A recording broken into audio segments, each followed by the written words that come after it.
Sean todos bienvenidos una vez más a este ciclo de charlas y conversatorios de la Universidad Católica del Táchira.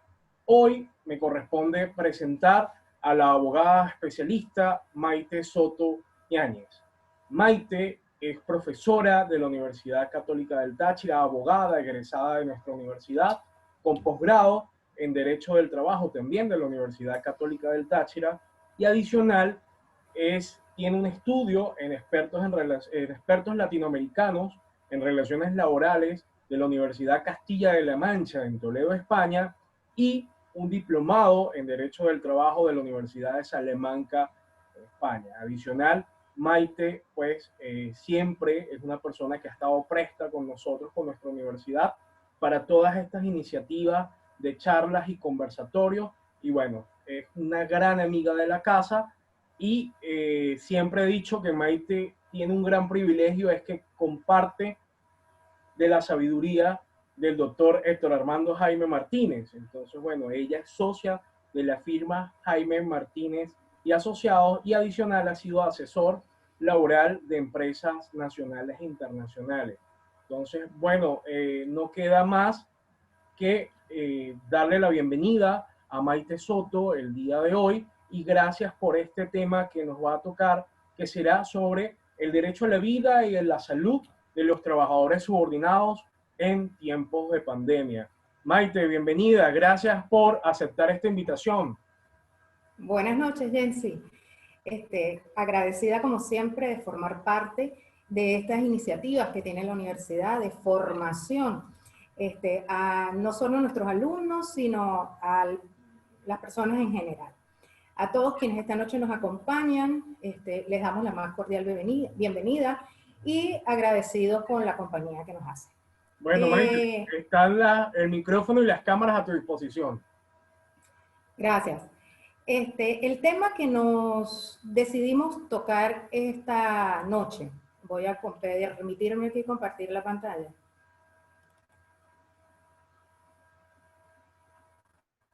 Esperen un segundito.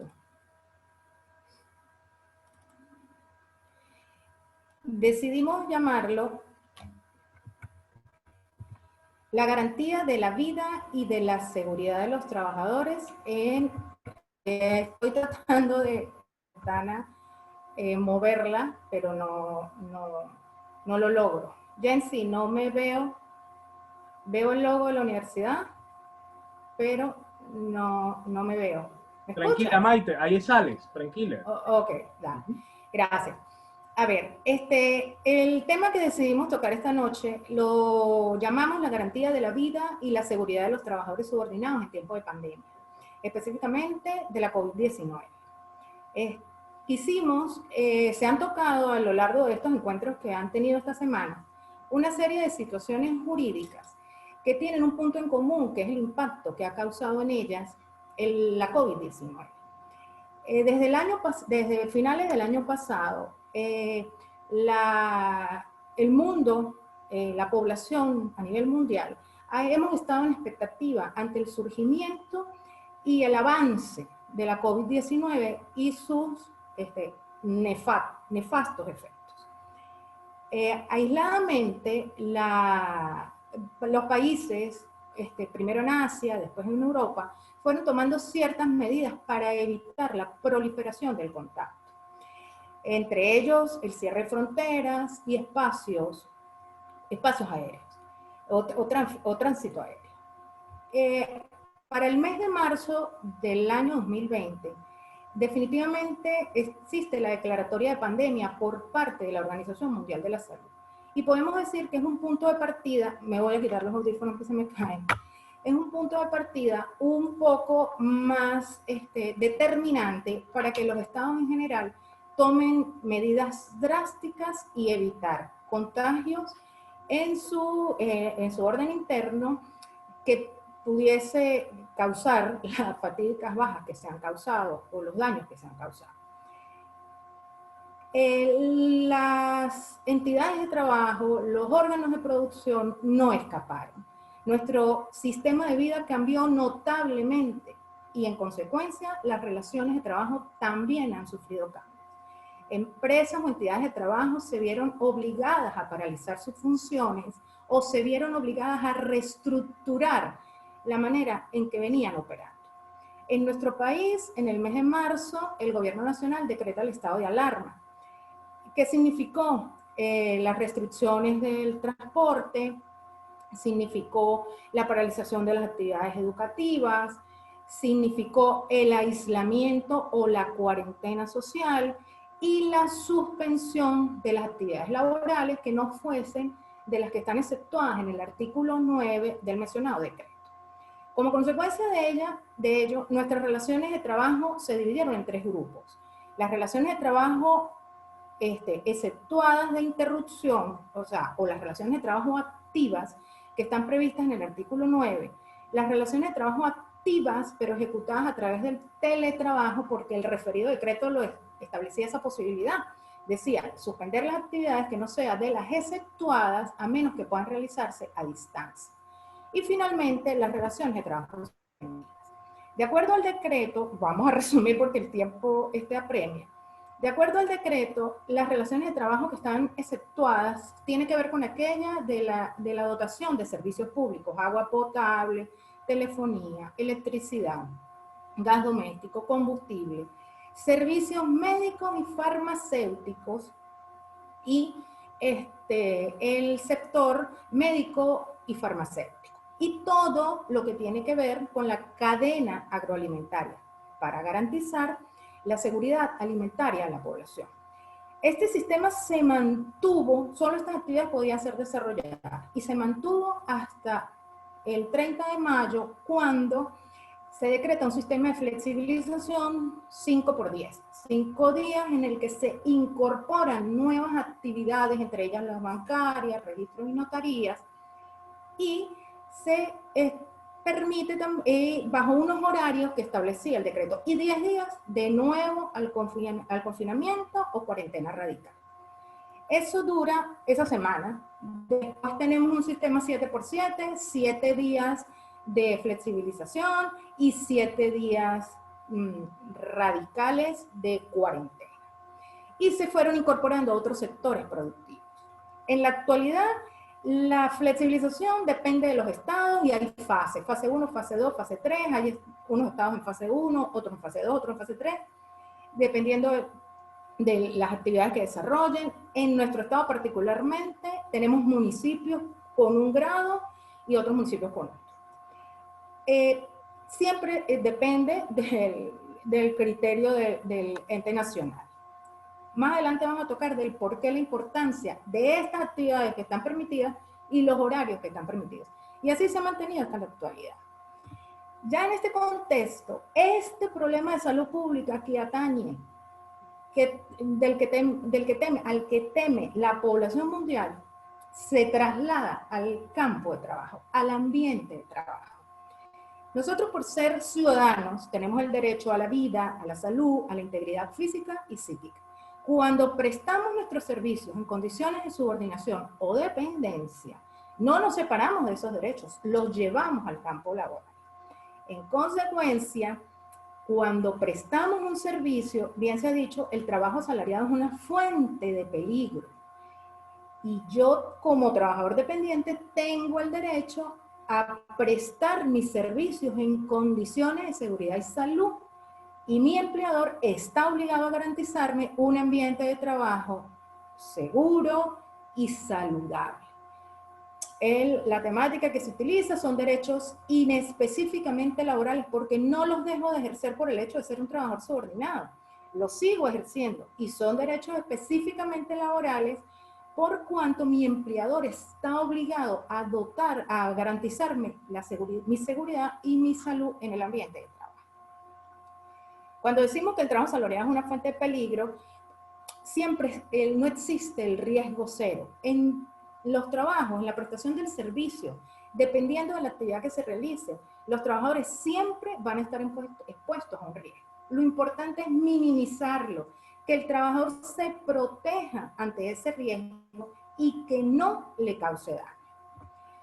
En el país así lo ha establecido la Constitución, lo establece la ley, el decreto de ley orgánica del trabajo, y su reglamento. El decreto de ley orgánica del trabajo, trabajadores y trabajadoras, y su reglamento. Específicamente, la LOTCIMA, Ley Orgánica de Prevención, Condiciones y Medio Ambiente del Trabajo, establecen toda una normativa específica que deben los empleadores cumplir para asegurar que sus trabajadores presten sus servicios en condiciones de seguridad y salud. A su vez, establece una serie de obligaciones también para los trabajadores y establece sanciones en caso de incumplimientos e indemnizaciones en caso de sus trabajadores se enfermen. Como consecuencia de esta ley, entendemos y creemos que así debe ser, las entidades de trabajo tienen estructurado todo un protocolo de seguridad y salud para garantizar, como hemos repetido, un trabajo seguro y sano. ¿Qué sucede en este momento? Esos protocolos de seguridad dependen de la actividad que realicen y de las funciones que allí se ejecuten. No es lo mismo el riesgo o el protocolo necesario para un pequeño comercio que para una empresa productiva donde se produzca, por ejemplo, alimentos. ¿Qué sucede? Hoy en día, en las condiciones como estamos, se agrega un riesgo nuevo al ambiente de trabajo, adicional al que ya tienen estructurado las entidades de trabajo en sus protocolos de seguridad y salud, en sus programas de seguridad y salud, que es la posibilidad de contagiarse del virus.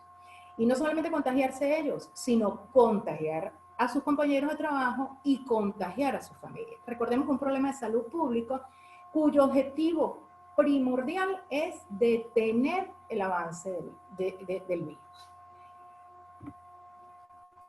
En consecuencia, ¿qué debe hacer las entidades de trabajo? Adaptar sus protocolos de salud, sus protocolos de seguridad y salud a las condiciones actuales. Por ejemplo, el tema de las advertencias de riesgos o la notificación de los riesgos los debe hacer el empleador a sus trabajadores al inicio de la relación de trabajo y cuando las condiciones cambien.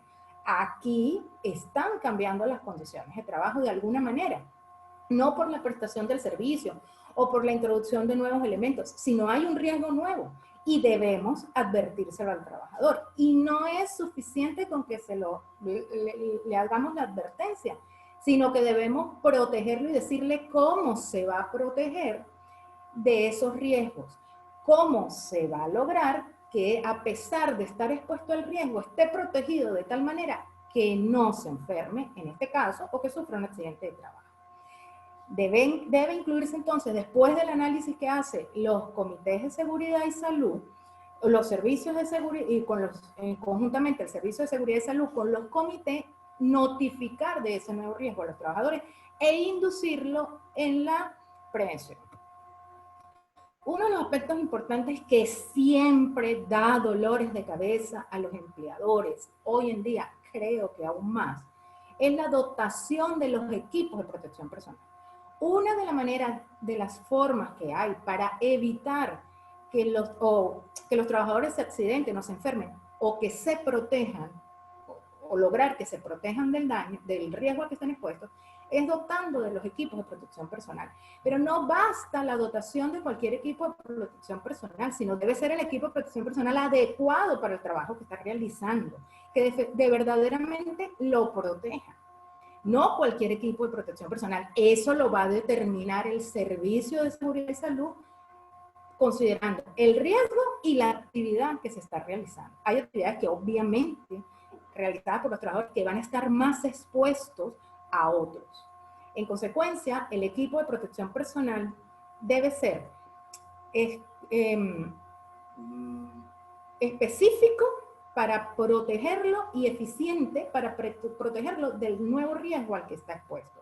A su vez, el empleador debe enseñarlo a utilizar. Y vamos más allá, debe ser vigilante en que el trabajador a quien se le entregó el equipo de protección personal lo utilice de acuerdo a la enseñanza que le fue impartida, para que efectivamente cumpla su efecto. No ganamos nada con entregarle el equipo de protección personal al trabajador si el trabajador no lo utiliza adecuadamente.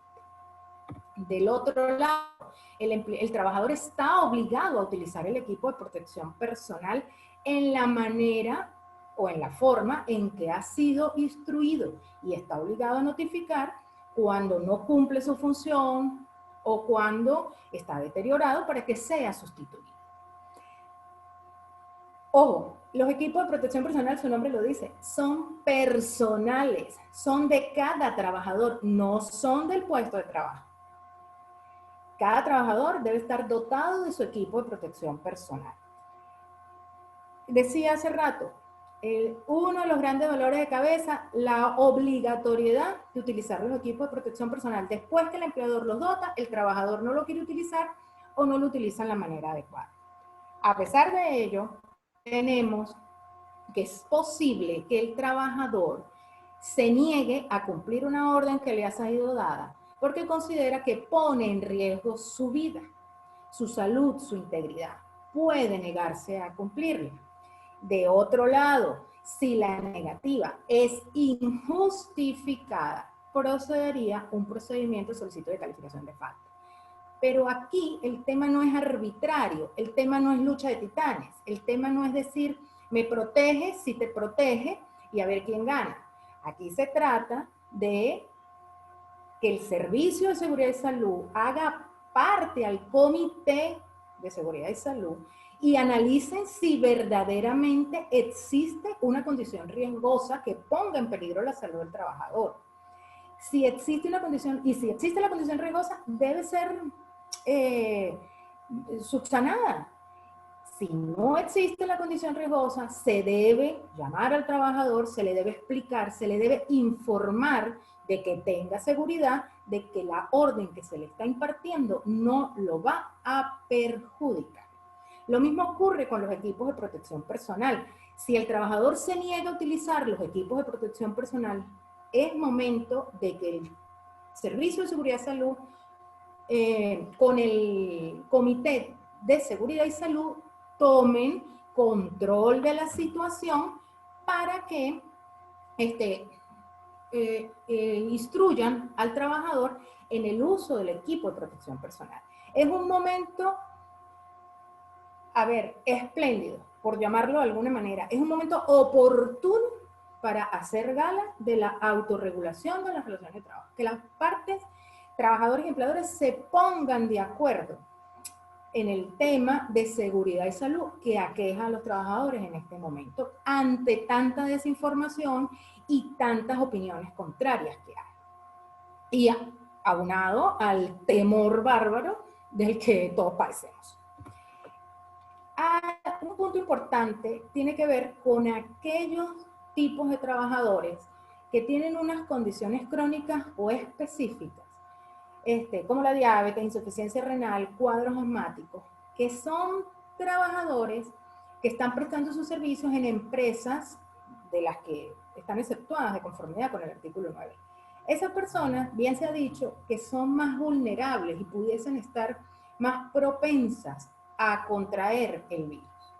En este caso, así como los trabajadores, las trabajadoras embarazadas, estas personas deben ser teniendo un control especial de ellas para que esas personas no se contagien. Si tienen que reubicarlas en un puesto, requieren una protección especial. Si esas personas requieren ser reubicadas en otro puesto de trabajo, el empleador debe hacer.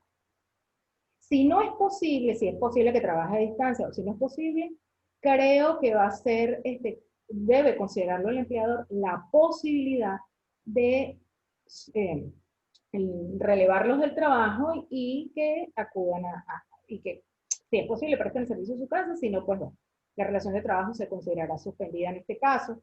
Yo entiendo que los empleadores van a ser generosos y en esos casos pues, no aplicarán los efectos de la suspensión. Hay un punto importante que son aquellos trabajadores contagiados y que ya han sido dados de alta.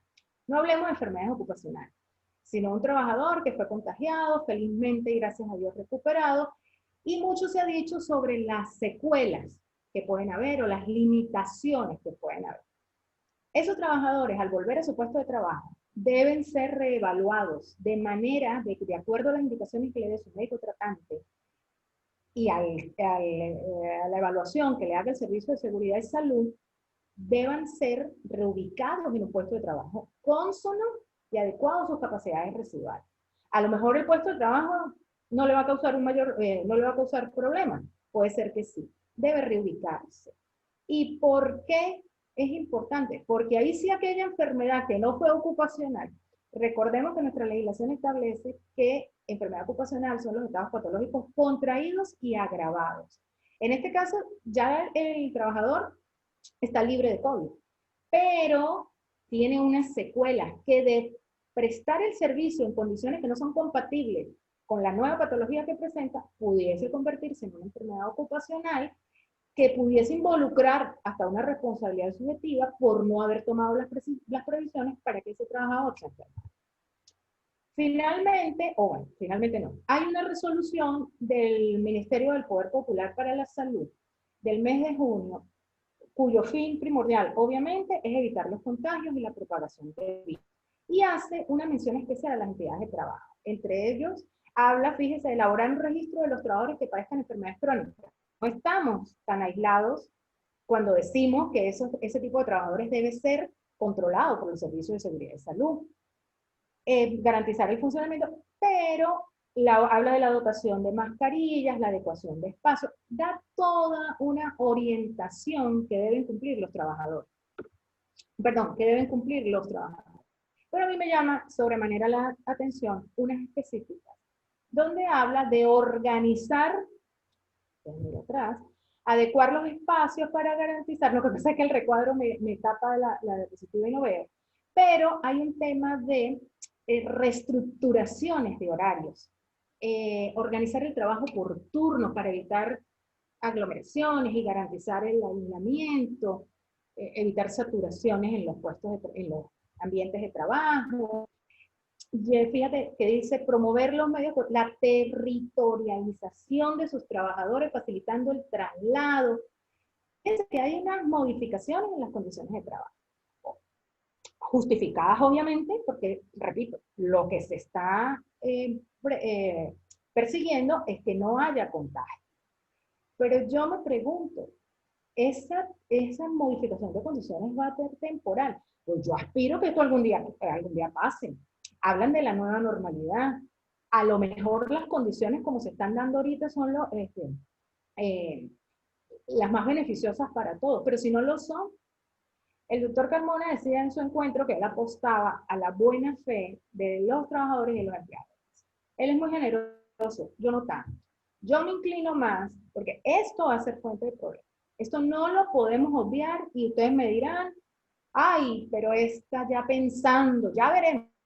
No, a esto hay que ponerle el ojo desde ya. Es posible que ese cambio de modificaciones sea temporal. No sabemos cuánto dure. No sabemos. Unos hablan, es muy difícil hablar de tiempo. Pero esto debe tener una especial atención cuando haya necesidad de volver al estado original, porque poco a poco todas las entidades de trabajo se irán reincorporando, a Dios gracias. Así va a tener que ser. Hoy en día la Organización Mundial de la Salud, perdón, la ONU ya está, la organización ya está incentivando la vuelta a los colegios, pues bueno, ustedes me dirán. Finalmente, el Consejo Municipal del municipio de San Cristóbal dicta unas medidas donde lo que vemos más novedoso es lo que tiene que ver con las mascarillas plásticas. Fíjense ustedes, aquí habla mucho del control de las personas que ingresan a sitios a los comercios donde se atiende público. En estos casos, también se está protegiendo al trabajador que no ingresen personas contagiadas. ¿Cuál es la importancia? Que no hayan enfermedades ocupacionales por COVID-19. Va a ser muy difícil demostrar el nexo causal entre el servicio y la enfermedad. Pero sabemos que hay estudios que nos dicen cuáles son los sitios o los lugares donde el contagio puede ser mayor. Y si está el trabajador contagiado y hay varios trabajadores contagiados, pues vamos a ser muy, muy propensos a que vayamos en dirección de calificar o de certificar enfermedades ocupacionales. ¿Qué puede pasar? Se activen responsabilidades objetivas en el que hay una activación del daño moral o una responsabilidad de tipo subjetivo por hecho ilícito. Una responsabilidad de tipo subjetivo que involucre o que corresponda indemnizar al trabajador. Eso hablamos del primer grupo. Hay un segundo grupo, relaciones de trabajo ejecutadas en teletrabajo. El teletrabajo se ha convertido se convirtió en una verdadera medida preventiva para evitar que el virus avance. Las economías más pujantes, parece mentira, pero el porcentaje de prestación de servicios en teletrabajo no es tan alto como pensábamos. Muchos pensarán, es que los trabajadores que están en su casa están absolutamente protegidos de cualquier daño. Pues no, también están sometidos a una serie de riesgos y también su empleador está obligado a garantizar un ambiente de trabajo sano, seguro y saludable. ¿Qué podemos decir? Porque el tiempo ya creo que se nos viene encima. Cumplimiento de horario de trabajo y de descanso. Se nos ha hecho muy difícil porque los cortes del suministro eléctrico y los cortes del internet o las caídas del internet han hecho que tengamos que recurrir a horas nocturnas, por ejemplo, a realizar alguna actividad laboral. Pero se deben respetar los turnos de trabajo. Hay quienes dicen, estudios manifiestan que desde que estamos trabajando en teletrabajo se está trabajando más. Ahí dicen que ya no son 40 horas, sino son 48 que se ha trabajado. El derecho a la desconexión. El empleador debe evitar hacer solicitudes, llamadas, requerimientos a su trabajador en las horas de descanso. Y a su vez el trabajador está en el derecho de no acatar la orden. Tiene un derecho a la desconexión. Igual debe garantizar un ambiente, los protocolos de seguridad y salud. Ergonomía, por ejemplo. Lo que tiene que ver con charlas motivacionales, porque el tema psicológico también ha sido complicado para el tema de teletrabajo, más en esta situación. Yo les confieso, a mí me ha costado mucho trabajar desde mi casa. Yo en otras oportunidades me he negado rotundamente, pero agarro mi carro y me voy para mi oficina. Hoy en día no podemos hacer eso. Y ha tocado acostumbrarse. No sé qué daño psicológico habré sufrido, espero que ninguno. Pero eso debe ser controlado por el empleado. Debe haber la dotación de los insumos, la dotación de los computadores, porque recordemos que con el teletrabajo prestamos el servicio con los dispositivos, con dispositivos electrónicos que deben ser suministrados por el empleador. Se debe hacer un control del ambiente de trabajo. Cuando prestamos el servicio en la sede de las empresas, en la sede de la entidad de trabajo, pues el empleador tiene un control directo sobre la prestación del servicio y puedo controlar un poco más. Pero en el caso del teletrabajo no.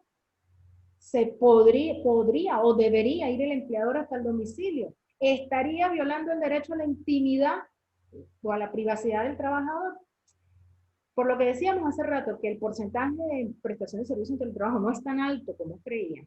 La normativa ha sido un poco escasa. Hoy en día vemos, como en la Argentina, leyes de teletrabajo que se están sancionando en este momento, pero, empresas o en países que ya las tenían, se ven obligadas a actualizar, se tienen que estar obligadas a actualizarse a las nuevas condiciones.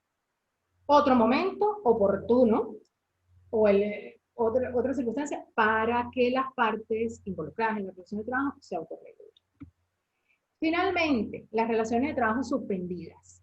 Algún día, ya les dije, confiamos que esto pase. Cuando esto pase, vamos a volver al trabajo. Se deben hacer exámenes de control para determinar el estado de salud de esos trabajadores y cumplir con toda la normativa que hay. Se supone que estas personas, en teoría, dijimos el 13 de mayo, son las que van a estar más protegidas porque van a estar en su casa. Decía el doctor Carmona también en su intervención, están en una situación precaria porque la relación de trabajo está suspendida y no devengan salario y han tenido que recurrir en su mayoría a la economía informal, a buscarse la vida, a vender postres, a vender tortas. Entonces yo creo que tal vez están un poco más expuestos a uno. Entonces deben hacerse los exámenes de control, de reevaluación para cuando lleguen. Finalmente, ahora sí, espero que el tiempo no nos haya atropellado. No podemos dejar de lado, a pesar de que no son las nuevas formas de trabajo a través de las nuevas tecnologías. Específicamente podemos hablar de la prestación del delivery por plataformas digitales. Cuando un grupo de personas, jóvenes por lo general, con uso de su propio vehículo, bicicleta, moto, auto y su dispositivo móvil, hacen funciones de encomiendas, domicilios, como les dicen en Colombia. Mucho se ha dicho si son trabajadores dependientes, si son autónomos dependientes económicamente, etc. Lo cierto es que han sido los verdaderos aliados en esta pandemia para lograr el efecto aquel de quédate en casa. Es mucho lo que se ha logrado que las personas se mantengan en su casa con estos servicios de delivery. Puede decirse entonces que están más expuestos que cualquiera, o muy expuestos. Entonces, son personas, trabajadores, prestadores de servicios que requieren protección. Bueno, finalmente, ahora sí, le damos las gracias. Esperamos con esto, en nombre de la universidad, haber honrado de alguna manera a aquellas personas que día a día tienen que salir a trabajar y que hayamos puesto pues un granito de arena en cualquier incertidumbre o duda que haya. Muchas gracias, Jensi. Maite, gracias a ti por esta colaboración y bueno, esperando seguir con estas charlas y con estos conversatorios a distancia. Ya sabemos que, bueno, siempre vamos a contar con tu apoyo para unas próximas oportunidades. Gracias, Jensi. Feliz noche. Chao, hasta luego, feliz noche.